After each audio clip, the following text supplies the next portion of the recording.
వినియోగదారులు తమ హక్కుల గురించి పూర్తిగా తెలుసుకోవాలని జాయింట్ కలెక్టర్ ఫర్మాన్ అహ్మద్ ఖాన్ అన్నారు. మంగళవారం బాపూజీ కళామందిర్లో జరిగిన వినియోగదారుల వ్యవహారాలు, ఆహార మరియు పౌర సరఫరాల శాఖ సంయుక్తంగా జాతీయ వినియోగదారుల దినోత్సవ కార్యక్రమాన్ని జాయింట్ కలెక్టర్ ఫర్మాన్ అహ్మద్ ఖాన్, ఆమదాలవలస శాసనసభ్యులు కోన రవికుమార్తో కలిసి పాల్గొన్నారు. ముందుగా అతిథులు జ్యోతి ప్రజ్వలన గావించి కార్యక్రమాన్ని ప్రారంభించారు. ఈ కార్యక్రమానికి జిల్లా వినియోగదారుల సంఘం చైర్మన్ బగాది రామ్మోహన్ రావు అధ్యక్షత వహించారు. ఈ కార్యక్రమంలో జాయింట్ కలెక్టర్ మాట్లాడుతూ వినియోగదారులకు నష్టం జరిగితే సత్వర న్యాయం అందేలా చర్యలు తీసుకోవాలని తెలిపారు. వివిధ పోటీల్లో పాల్గొని గెలుపొందిన వారికి శుభాకాంక్షలు తెలిపారు.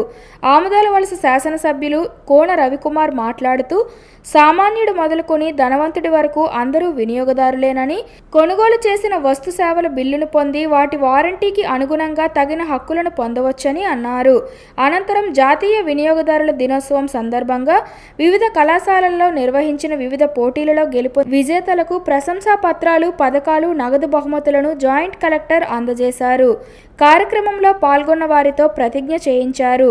ఈ కార్యక్రమానికి జిల్లా పౌర సరఫరాల అధికారి జి సూర్యప్రకాష్, జిల్లా వైద్య ఆరోగ్య అధికారిని doctor B Meenakshi, doctor Kalyan Babu, GST సహాయ కమిషనర్ రాణిమోహన్, గంజిఆర్ ఎజ్రా, శ్రీకాకుళం జిల్లా విజిలెన్స్ నంబర్ MDU ఆపరేటర్స్ రాష్ట్ర అధ్యక్షులు రౌతు సూర్యనారాయణ, బుడుమూరు శ్రీరామ్మూర్తి, శ్రీదేవి ఎంటర్ప్రైజెస్ గ్యాస్, ఇతర శాఖల అధికారులు, ప్రతినిధులు, పెద్ద సంఖ్యలో వినియోగదారులు తదితరులు పాల్గొన్నారు.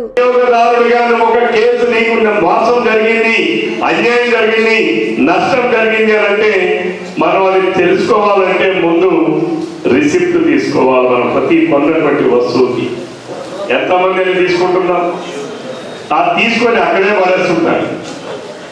కానీ మళ్ళీ ఫిర్యాదు చేయాలి అంటే నీ దగ్గర రిసిప్ట్ ఉండదు.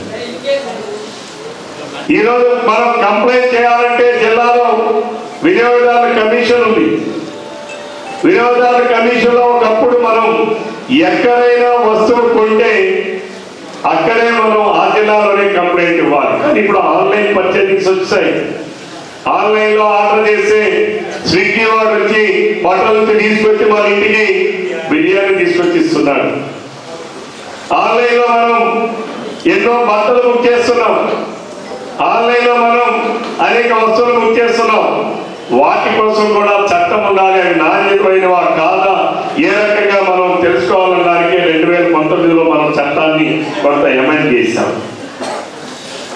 ఈరోజు ఇంకా వినియోగదారుల కమిషన్లో మనం కంప్లైంట్ చేయాలంటే ఇంతకు ముందు అక్కడికే వెళ్ళాలి. ఇప్పుడు ఆ పరిస్థితి లేకుండా చట్టంలో మార్పులు చేశాం. డిజిటలైజేషన్, వాట్సాప్ ద్వారా కూడా నువ్వు కంప్లైంట్ ఇవ్వచ్చు.